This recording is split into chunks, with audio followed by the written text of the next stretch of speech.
Heyo, I'm Christie Rocha, podcast host and content creator, and I am thrilled to welcome you to the Inner Edit. This podcast is all about us, the creators, the storytellers, visionaries, navigating the ever-changing online world. We are in this together, facing challenges unique to our craft, like burnout, setting boundaries, dealing with negativity, and that oh so familiar imposter syndrome. Join me as I chat with fellow creators, therapists, and coaches to explore collaborations, making connections, diving into creating conscious content, figuring out how to maximize our content output, and discovering that mindset magic that keeps us going. Whether you're a content creator seeking resources or just curious about the behind-the-scenes world of digital creators, the Inner Edit is your resource for personal and professional growth in the digital world. We're all going through the same things, so let's talk about it. Hit that subscribe button and welcome to the Inner Edit. Hello. Tomi Obebe is on the show today. Tomi is a full-time content creator based in Charlotte, North Carolina. With corporate digital marketing experience and an MBA from Clemson University, Tomi has been able to combine her passion for business with her personal style on her blog and on social media. But let me tell you, Tomi is so much more than quote unquote just a social media handle or just a blogger. She is a wife, a businesswoman, and an advocate for mental health. She's also a sister, a friend, and a daughter of immigrants.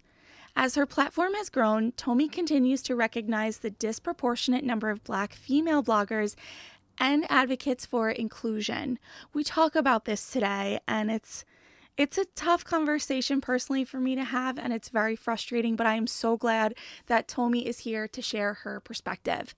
Tomi's work with social media and influencer marketing has been featured in Business Insider, Yahoo News, and more. She was also the recipient of the 2019 Influence Her of the Year award.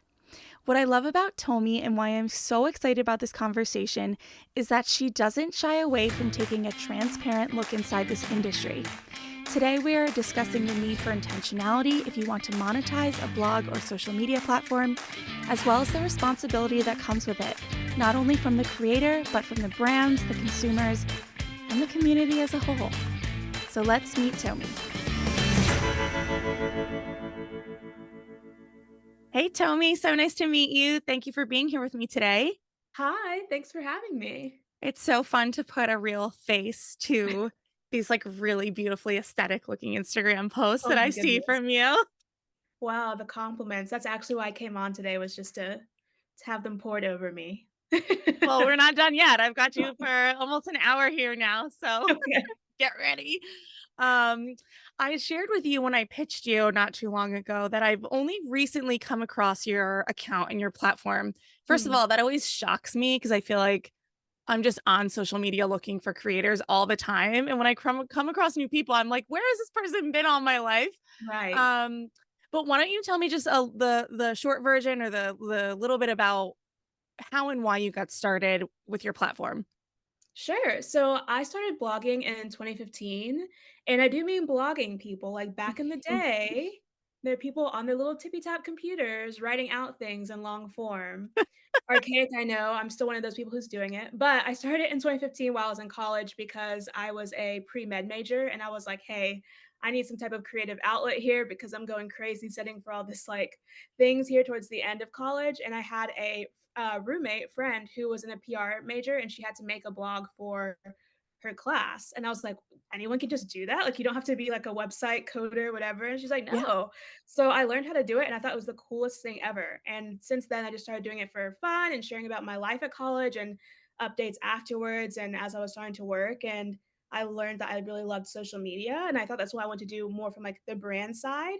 And I kind of just got into it where I was like, hey, let me take this leap of faith in 2020, the very beginning, to go full time after going through like grad school and all this stuff. It's like, you know what? I'm getting all these offers in for jobs, but I'm still not close to really what I would be making if I were to just go ahead and take that leap and do this full time. So I did it. Of course, COVID hits, and I'm like, crap, this can either go one of two ways. And thankfully, it went only up from there. So Yeah. I'm very thankful for it, and I also love to share my story with others because I'm not someone who has gone viral. I'm not someone who has hundreds of thousands of followers. I'm just kind of the proof that you can just put in the work and you might not have like the biggest name out there on social media, but you can have a very healthy career from this. Wow. Okay. So this is so interesting for me, and mainly because most of the people that I've come across so far on the show are people that sort of stumbled into this by accident, Mm, or just thought, just like were bored one day and like posted a video or posted a something, and and exactly to your point, it went viral, it took off, and now all of a sudden they're a content creator. And you actually were you this was very intentional. This was yeah. done on purpose. And maybe this is, I think I'm feeling like that might be a little bit of the, like, pre-pandemic world where you almost had to be more intentional. Yes. Right now, it's, like, a little bit it's a lot more saturated, and there's Mhm. I don't know. Anyway, but this is super interesting. Okay, so what were some of the things that, because you started this with a very specific intention and as a full-time job off the bat, like, whoa, okay. What are some of the things looking back that you would say to someone who wants to start now? Definitely do these things. Is there like 2 or 3 things that you could pull out that you did that you would say 100% don't sleep on these things? That's a really good question. I think, another thing, like, kinda going back to what we were talking about is the difference of pre and post-pandemic content creators, is that for me, like, I had to if I didn't know something, I was constantly Googling, having to, like, do the Yeah. deep research myself on that 5th page of Google, trying to figure out, like, what's the best, like, type of caption and hashtags and all this stuff, and, like, the Right. resources were not there like they are now, where it's like people are selling their ebooks and you can just go on any of the platforms and there's multiple influencers specifically for Totally. influencing. Yeah. So I think kind of that work ethic and kind of pushing myself to always try to figure out what's something that I can do to be better, has helped me with the longevity of it and not just to necessarily get burnt out on the creative side of it, but of looking at it from a business perspective as well. Mm, Um, and I think with that comes the advice for anyone who is trying to do this as a long term thing is to break it down like bit by bit of like, what are you trying to accomplish really? Like, what is your goal? What's your brand pillar? Is it just like, I like to make cute things and this is like an aesthetic outlet, which is great and it's fine. I actually encourage a lot of people to have blogs and social media and stuff just for like their hobbies because it's fun to kind of have a little keepsake of the memories that you do as you do it all. Um, but what are your goals here? And mine was really just like, I want to inspire other women who look like me. Cause also when I was first coming up, it was like a lot of your Nordstrom focused bloggers who oh, had yeah. the, Christian girl autumn type of aesthetic. I love Caitlin, but that type of like aesthetic thing. And I was like, well, we're here too. And we like fashion and we like to, secure the bag. So that was really one of my like driving points when I started all of this. And so I was like, if I want to have it long term, I need to do something that's not going to just be like a flash in the pan on social. So that's why I really focused on my blog. I put a lot of work into like the SEO aspects of there, of making sure that there's lots of keywords, the titles are really catching, and something that people can spend a long time on there, and then like also want to go and click and read up other things. So at Mhm. this point too, sometimes I'm making more money from affiliate sales from my blog than I even am on the stuff that I'm posting on social media. And that's something too where like if there's a couple weeks where I need to take off for my mental health or there's something going on, I don't have to completely stress. Or if an Right. Instagram app, goes down for the day because it always does that for some reason, that I have that on the back burner because of the work that I put into that, to make my goals, Yeah. kind of come forth that way. So like and then now there's a lot of apps like with social media that you can do a lot of your SEO things in there. So like Pinterest, love Pinterest for that same reason. But just being more intentional of not just necessarily like, oh, a cute fun caption, but something that's like really going to gain some more eyes on there that can keep getting hits and ticks years after you've created that content. So you're not doing more work for yourself. Yeah. Okay. So I'm hearing you like the intentionality, right? And Mm, the mindfulness of a plan, right? We're not just, if you want this to be monetized and to be a full-time gig, not just like mm, you said, a hobby, which is great, but different. So we need a plan, we need intention. I also really liked what you said about the resources aspect of it because it's so true. I'm feeling this even myself with going on any platform and finding out quote unquote how to grow on Right. Instagram or how to grow on TikTok or whatever it is. And I have to tell you, I think it is totally possible for some brain types to piece together all of the free information coming Mhm. at us from all these resources. But I totally think there's something to be said for really having to grind it out yourself. Yeah. And I would even say, given the resources there are now, we don't have to start from ground zero. Like I've noticed the difference between trying to just keep to use growth on Instagram as an example. Something that I follow those intentional creators for to learn how to do versus when I recently actually invested in a course. Mhm. Totally different. Like, it just Yeah. when you ha when and those courses require you to do the work, like you were saying, Yeah. like, I'm paying for it in this case, but it's no it's eliminating the 5th page on Google, but the outcome is the same because you're having to work.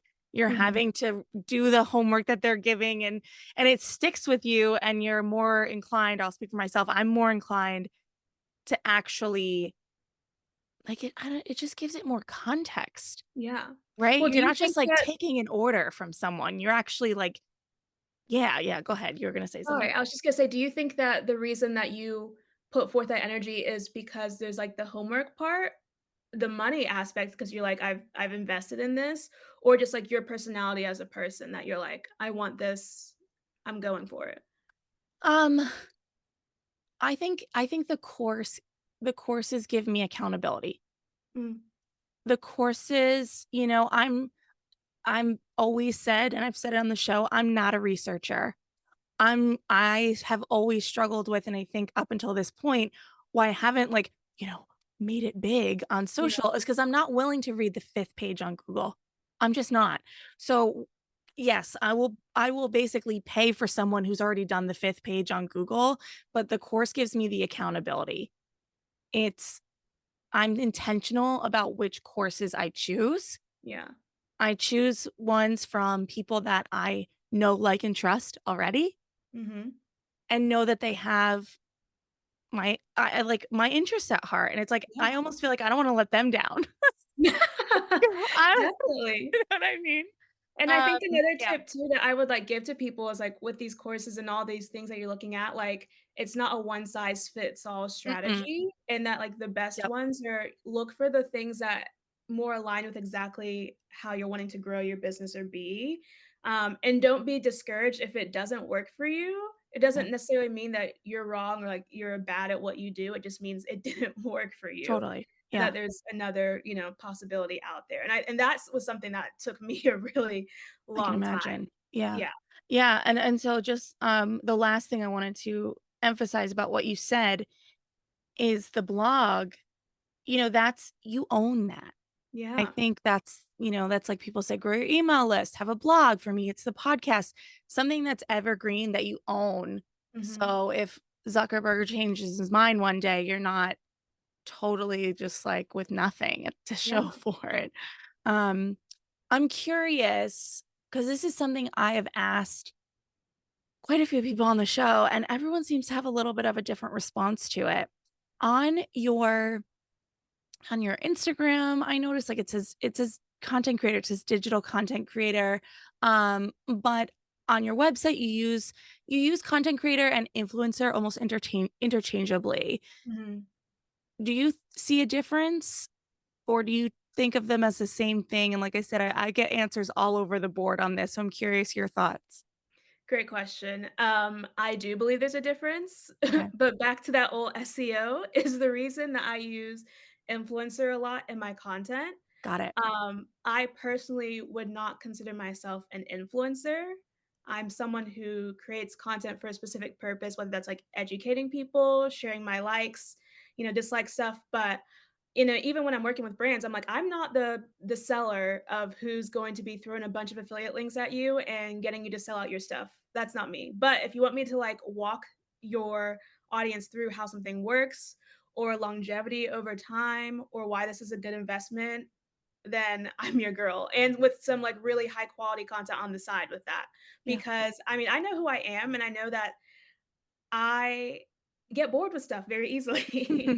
And so when I was focusing just on fashion and just on sales and all of this, like just throwing it at people day after day after day, I like couldn't I got sick of myself after a while. And Yeah. I was like, I can't do this as a business if I don't enjoy what I'm even putting out there. So I was like, yeah, I'm more of let's go the content creator route here where I'm making stuff for myself, making stuff for other brands.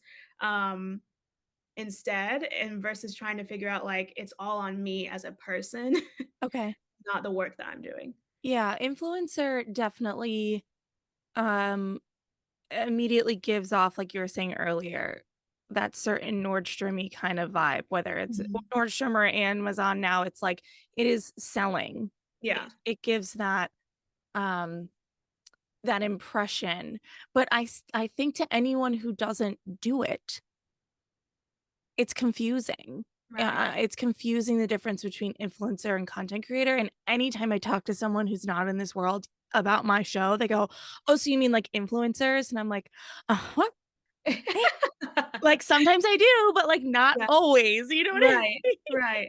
I mean, I have family members who are still like, "So what is it that you do I'm again?" sure. Yeah. Yeah. Yeah, Yeah. and I have to explain every time, and, it's fine, I get it, it's different generationally, Mhm. of them trying to understand it. It is a very weird concept, but yeah, it's fine. I actually don't even sometimes when I'm out with people or if I'm, like, with my husband, like, meeting some of his friends, like, "Oh, what do you do?" I'm like, "Oh, I work in social media. Yeah. I work in social media marketing." Yeah. Because for some reason, I mean, we can get to this later from misogyny and whatever. If you say influencer, they won't respect you, but if you say Yes. social media marketing, they do, even though Yeah. it's the exact same job. Yeah. Tara Clark, Modern Mom Probs, always, like, tells people she does marketing. Like, Mhm, she's got a million almost nearly a million in her community and the whole thing, and she does so much behind the scenes, but it's mhm. just she's in marketing Yeah, because and it's not 'cause I'm not ashamed of what I do, but right. it's a lot easier conversation Yeah. to just, "I'm in marketing." Yeah. Yeah, totally. Okay, and so the other thing you said that has been coming up so much recently is, you know, I there's been a couple of creators recently, probably coincidentally, that they're all sort of in the mom content space. But like so many have talked about wanting to talk about more than motherhood, but Mm, feeling really unsure when, everyone who's quote unquote an expert like tells you that you need to be really niche and know exactly who you're talking to and all of the things. And you started that way and branched out. Any advice, any learnings experiences through branching out that you would want to share with someone struggling with that right now? yeah, and I mean, I also still struggle with this, but I've definitely learned that I would give this advice to someone who is just starting out and they have more than one thing they wanna focus on. Agree with the experts where they say you need to, like, niche down or whatever, to grow. Okay. But to have lasting success, I do think you have to, like, diversify, Okay. but I think it's more beneficial for you to stick with the 1 or 2 and get to that number, whatever that you want in your head, and really, gain the trust of your audience, all of this stuff, and then you can branch it out. And if it kind of works together, like, for example, like, for me, I love skincare stuff, I love sharing that. If I was like, "I wanna also talk about hair or makeup," then it's fine, you keep It it with all the works. branding because it's all under beauty, you know? But if Yeah. I was like, "I wanna start talking about Race car lawn driving. care," I'm looking at my Right. my grass right now. It's like, maybe not, babes." But you can just start a different page, and it's Right. fine, and then you're not confusing your audience. They're not gonna pop up randomly on your algorithm and be like, "What the heck? Who is this person I'm following?" and then unfollow you. Yeah. Instead, you can just, like, try to grow from there and, like, send people from your current page to the other page without having to stifle yourself and feel like you're stuck. Yeah. Okay. Great advice.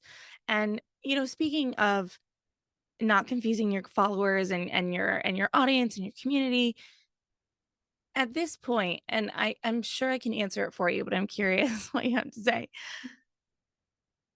Do you truly feel like you have like who your audience is? Like on a personal level? Like, do Mhm. you feel like you have contact with, kind of the similar group of people over and over that you feel like you know who this, like, number really is? Yeah, I think I do. I think because of how and when I started my blog in college and all that stuff, and I focused it on like a lot of other college tips and stuff, that a lot of people followed me for that. And so like we all grew together. Yeah. Okay. So we're all very in similar stages of life. Now, of course, there's like different ends of that spectrum there, but pretty much all from a 25 to 34. I'm 29. Um, who are either like new moms, newlyweds, or just like in the beginning stages of their career, just kind of figuring stuff out. Mhm, And that's why I feel like it's relatable to my audience. mhm. And so I would never try to posture myself as something that doesn't really fit with that because I know that's where a lot of the core people are. Okay. I ask because I that's something I've struggled with in the past. Like, I know who's on my page and who's listening and following along, if I know them in real life, Yeah. or if it's other creators that I've collaborated with. Mhm. But I still struggle to be like, who like, I see some numbers sometimes on the podcast, and I'm like, "Who are you?" You Mm. know? But I asked in relation to what we were just talking about because I feel like when for me personally, I can answer that wholeheartedly yes, like you just did. I feel like that is when I will be able to say, I'm gonna sprinkle in a little bit of a different side of me and just Mm. know and trust that like, the community, yes, they're following, maybe initially for a topic, but Yeah. ultimately, it's the person Mhm. that we're looking to, right? Like, Mhm. we follow these accounts for the person behind it. Okay. Definitely.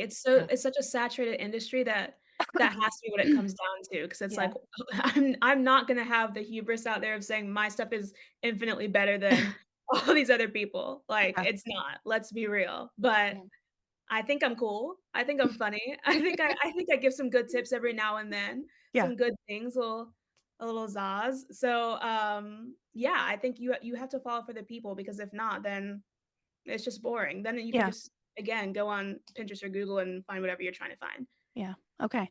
Okay. So I want to go back to something you said within the first minute or two, about why you do what you do. And part of it was that you said you felt like in that initially more influency world, you struggled to find creators that looked like you, that felt like you, and you wanted to be that example. I'm curious, like, have you seen that change? No. How much time you got? Yeah. Um, We have some I time. This We is have I'm some time. We do. I think it's important. I think it's important, and I wanna let you, of course, take it. I just where I'm coming from is, like, I get frustrated when, as a consumer of content, I feel like the platform chooses for me who I'm interested in.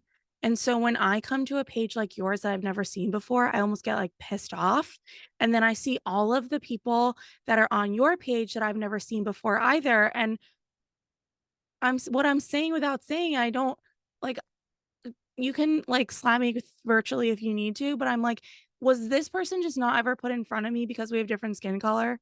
Like, I can't stand it, and anyway, I don't know, it angers me, and so I can't imagine what it makes you feel, and so I'm curious what your long-winded answer is on that or what your thoughts are. Yeah, again, when I was first starting, I was like, "What is wrong?" Like, I'm doing the exact same things they tell me to do. I'm posting every day, sometimes twice a day. I'm mixing up the content I'm doing. Like, I'm doing 2 blog posts a week, and then, like, everything I have my social media like, I'm doing giveaways and whatnot, and, like, I'm just not seeing it. Like, what is wrong?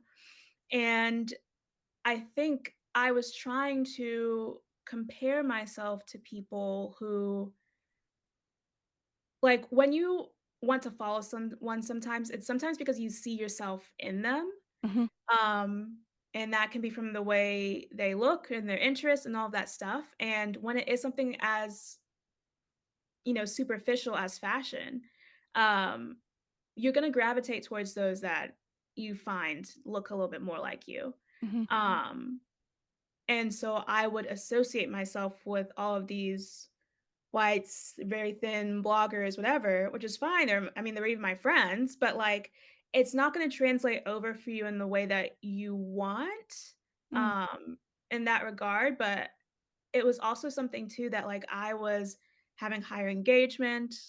I was using, like, digital cameras, DSLR cameras.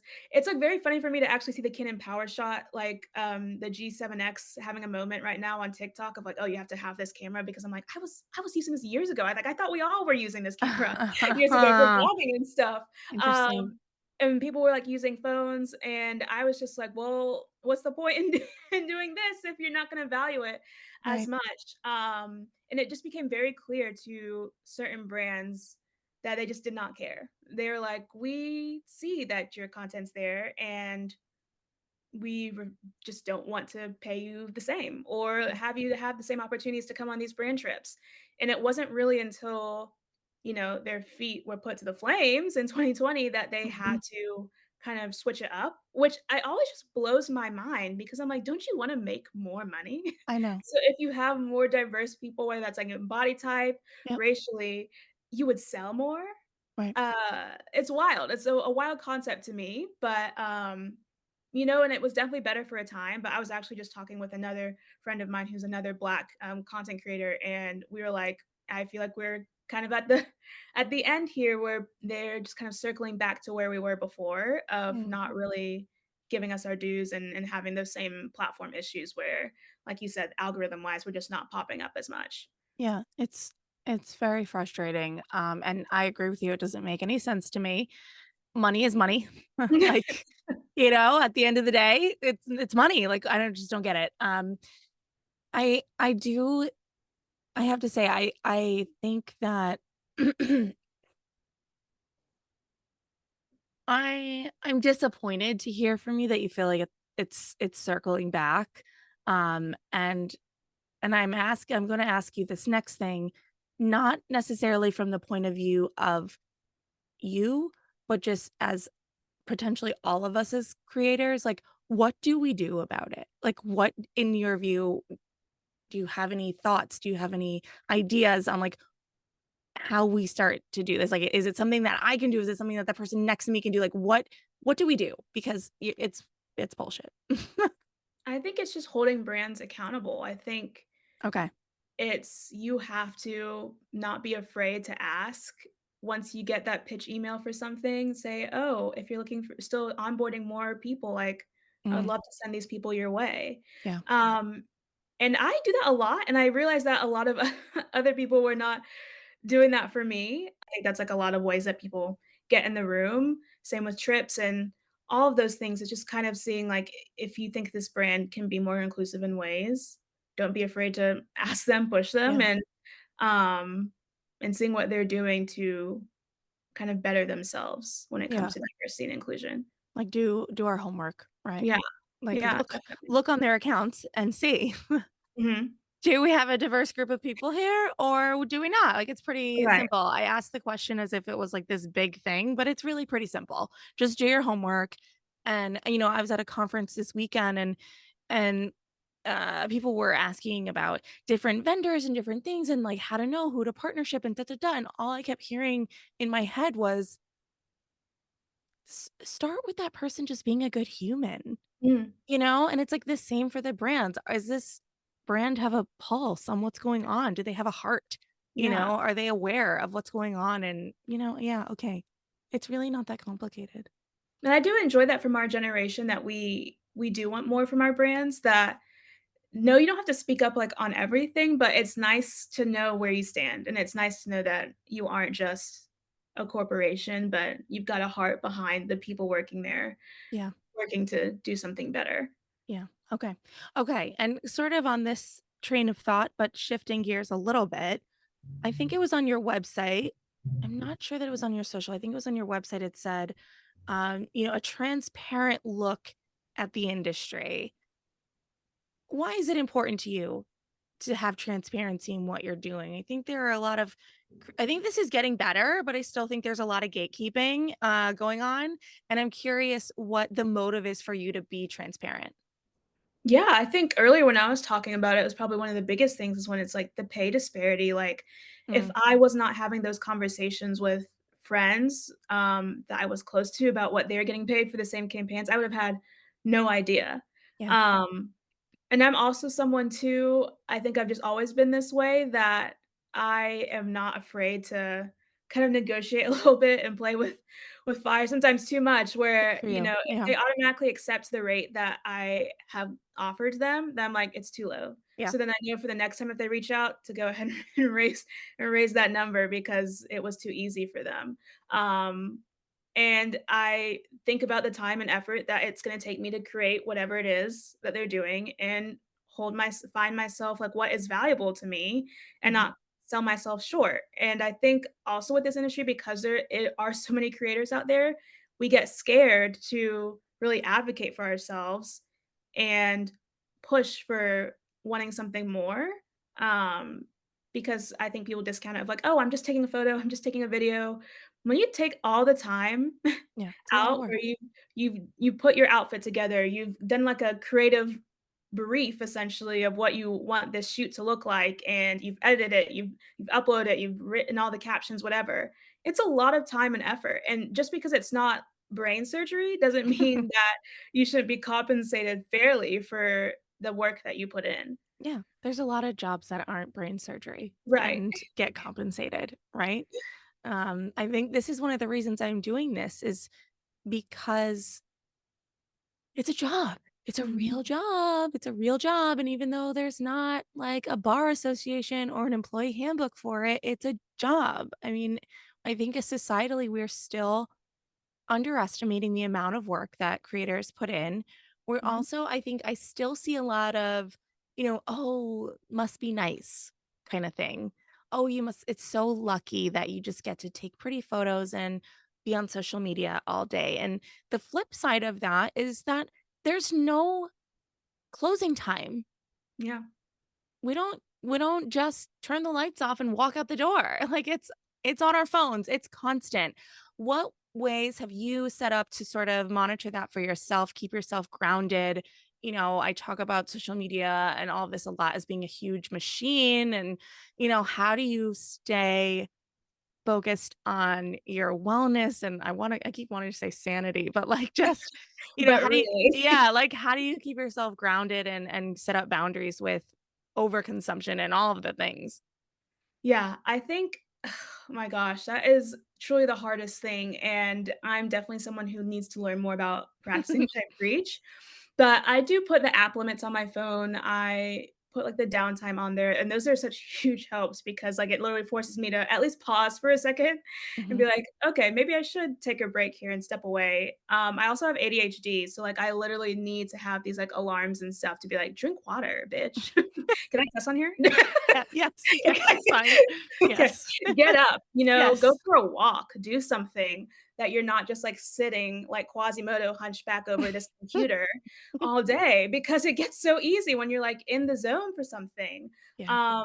And especially, like, one of the big things too for me of the downsides of this as a career is that I'm by myself, like, 24/7. Yes. And while, like, I can collab with certain other creators from time to time, which is great and wonderful, most of the time it's just me. And so, like, having to, like, push myself to still go like, make sure I'm going out and doing the events and, like, talking to people throughout the week besides just my husband, Yeah. like, is a lot because I'm an extrovert and I love to chat with people, but, like, putting that intentionality in there so I don't lose the social aspect of social Mhm. media and still finding ways to work with other people, other content creators. Yeah.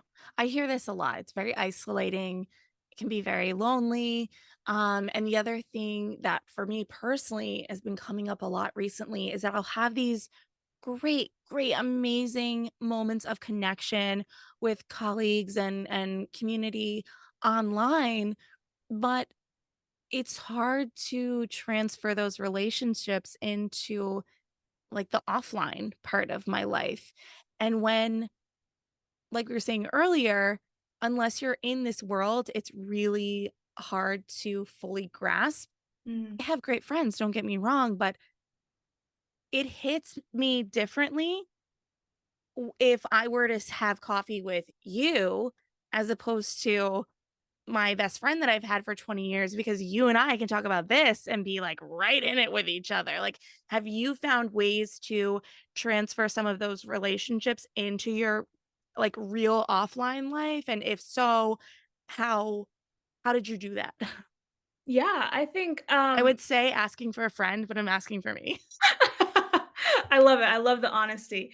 And I'm also like shouting out for the people who do not live in a larger market area because that was Mm. me. When I was first doing it, I was in Auburn, Alabama, Oh like a man. very, Yeah. very small college town.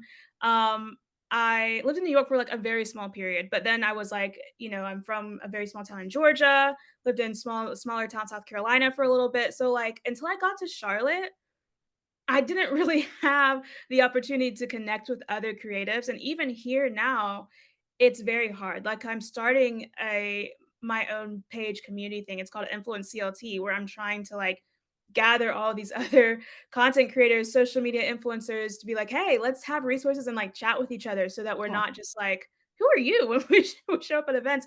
Yeah. Because Charlotte's big, but it's not that big. But not being afraid to kind of like get out of your little bubble when you do get to go to these events or like going into someone's DMs because think about how like happy you would be if someone did that to you. Yeah. And so I think I try to do that and it's like it's less scary and be like, "Oh my gosh, I loved this post. Like, where did you shoot this?" And Hmm. whatever. I would love to get coffee or shoot together sometime. And like you take stuff for me, I just do stuff for you. And just kind of starting it that way. Yeah. Being nice and intentional and not like necessarily skeevy of like I'm trying to steal all of Right. your like things, but like a real relationship there. And fostering it, and I think that's some of, like, the best things to have, to be able to have those other creators that you can chat with. I feel like my one of my bigger issues, though, here in Charlotte is that if you're there's not a lot of full-time influencers. So, like, Mm. I'm doing stuff during, your normal work hour Yes. times, and there's people who are like, "Let me catch you on a weekend," or whatever, and I'm like, "Oh, that's great," but I'm trying to have those boundaries, right? So, like, I don't wanna work on the weekends.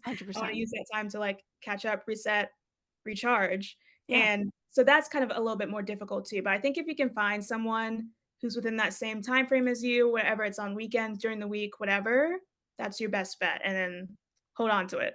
Yeah. Yeah, I saw that, that account you created. So that's specifically for the Charlotte area.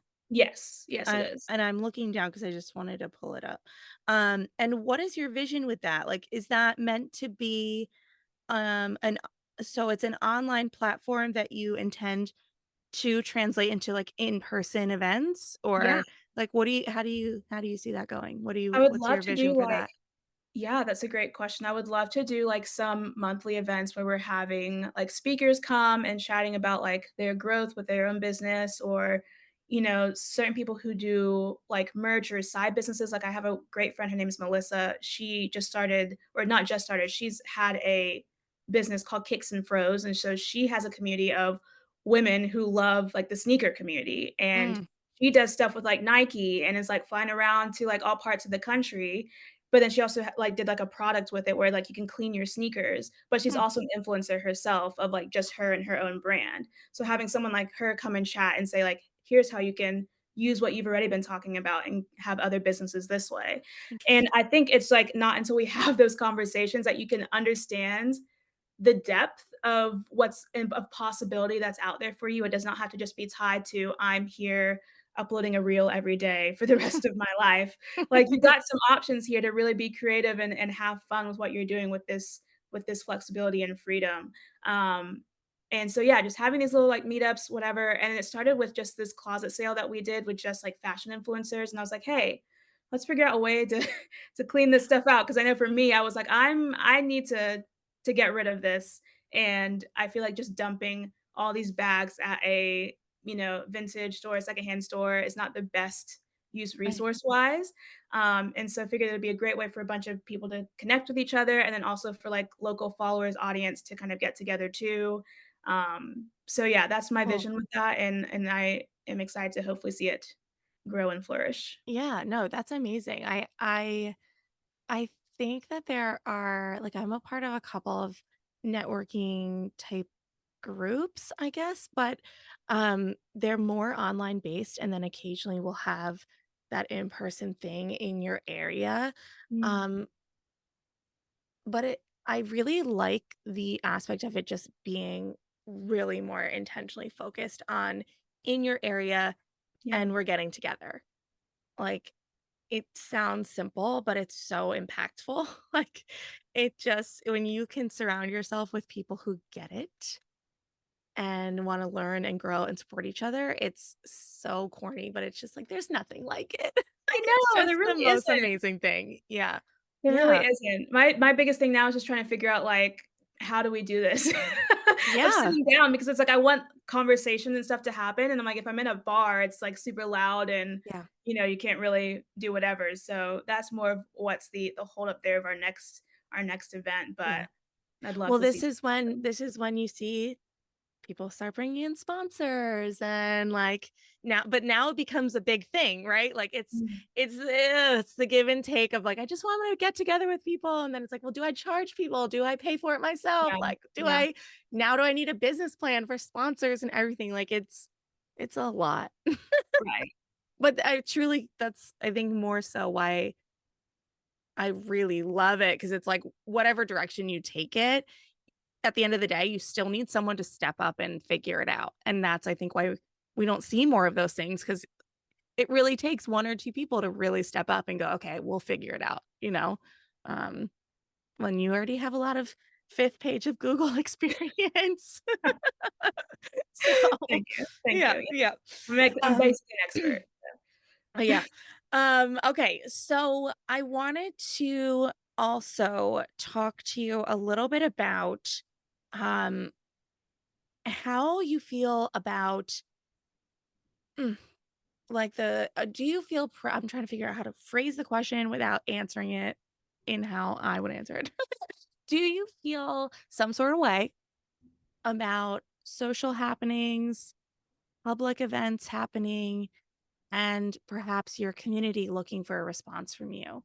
Like I just talked to too many creators who are like they have a cooking page and then something awful happens in the world and their audience is looking for their opinion on it and they're like, not really my lane, or I haven't processed it myself yet. Like, where do you stand with that? Do you have sort of a code for yourself of when you respond, when you don't? Like, talk to me a little bit about that. Yeah, I think, because I have always just kind of run it as an extension of myself, I haven't really shied away from sharing where I stand politically. Um, and it's I mean, my entire existence just as a Black woman in the South, like, Mm, I'm gonna share about everything that's happened to me as part of life and political landscape. Um, I think what annoys me is when people try to push yeah. for it because I'm like, "What do you" if they're not sharing, that's their answer. Mm, Like, if they're not sharing about it, that means not necessarily that they don't care, but that it's not their place. And so if that's their answer, then you have to like, figure out if you're okay with that or not. If yeah. not, then you can decide your next step, but Yeah. that's where it is. Um, and I think also for me too, it's like I chat about injustices, like, I don't wanna say constantly, but quite frequently. Okay. Um, so I get annoyed when people say, "Well, did you talk about this or that or whatever?" Oh, And so yeah. I'm like, "So now we're on to you're not talking about enough, Yeah. or you're not talking about it at all," and it's like, there's not a lot of pleasing people, when it It's comes to never these type enough. of things, but Yeah. I do think the bare minimum that you can do is if it's something that's affecting your community, if it's something that's affecting, where you are, I think we have a duty as influencers, content creators, whatever you wanna say, having a platform Yeah. to share resources and how we can help and all of those things because at the end of the day, like it is a privilege to be able to speak to so many people.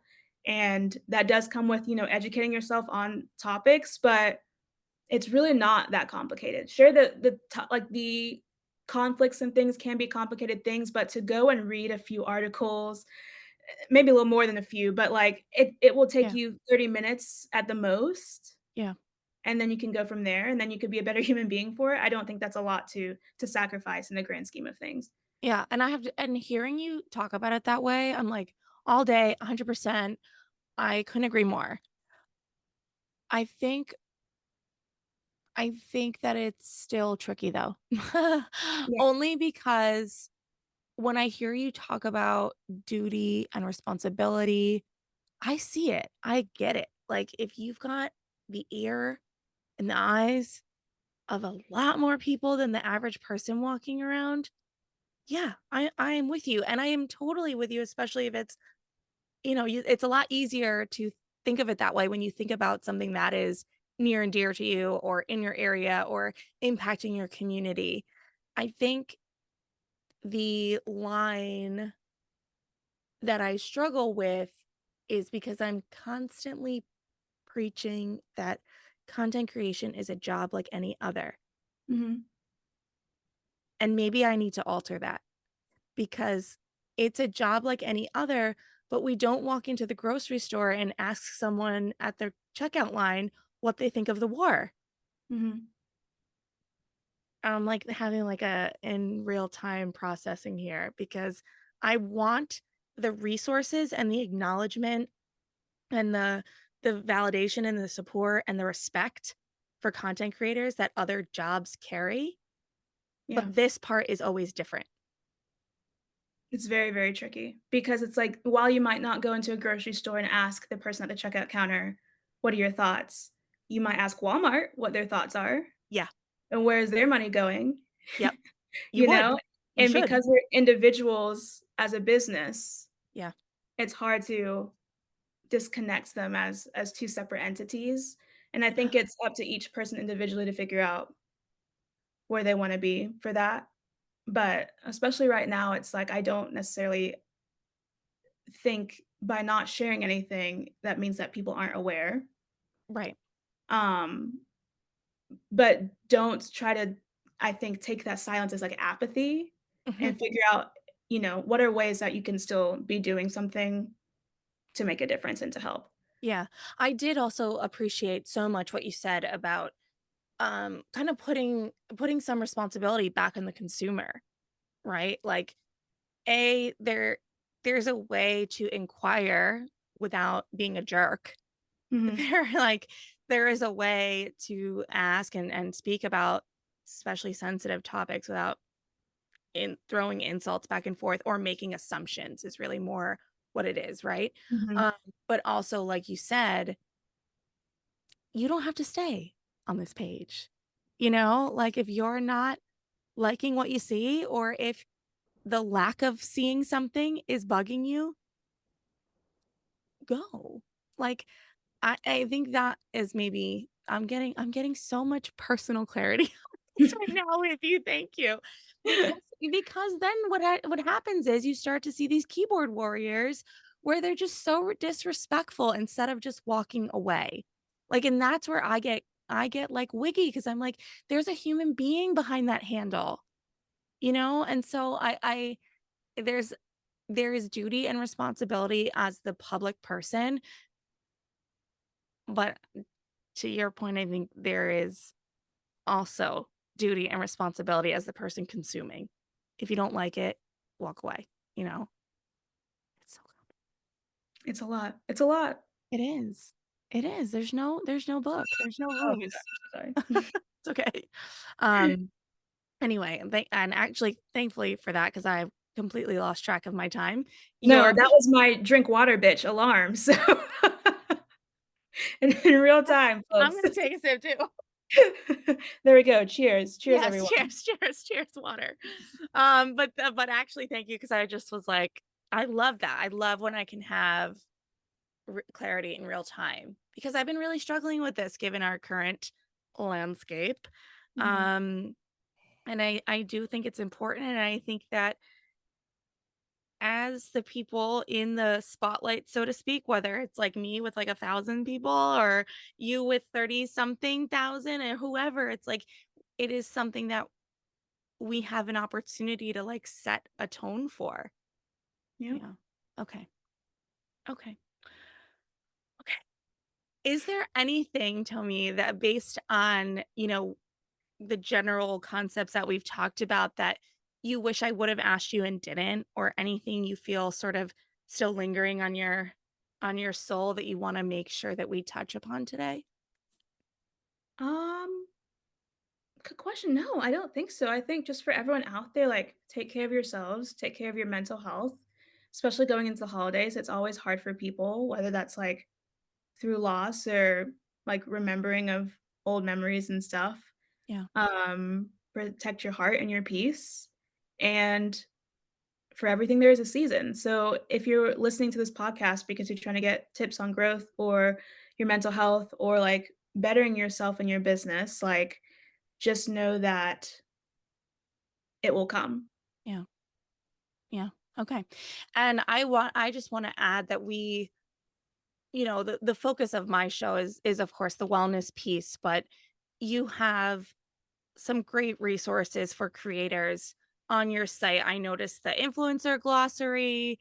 You've got some great blog posts. You did a whole thing on influencer networks. Like, you have some really great tangible resources that I will link in the show notes, since we definitely went heavy on the wellness today. But for really actionable, like, how do I this and what does this look like for Tomi? She has resources available. So I will link those for you. And I started this by saying I've recently come across your account, and I'm totally bought in now. I'm totally in. I just love your intention and your I don't know, it just, even through the screen, there's a genuineness to you that I just really appreciate. And anyone who's willing to share for their colleagues, I believe there's room for everyone. And so I see that in you, and I appreciate you and what you're doing. So thank you for taking some time to share with me today. Thank you so much, and the work that you're doing too. Maybe I was misspeaking before, like, I understand with the mental health aspect of it, but, like, it is so important, and I'm so happy that we are, again, another generation that we're not afraid to have these conversations because you never know who it's helping out there, so thank you.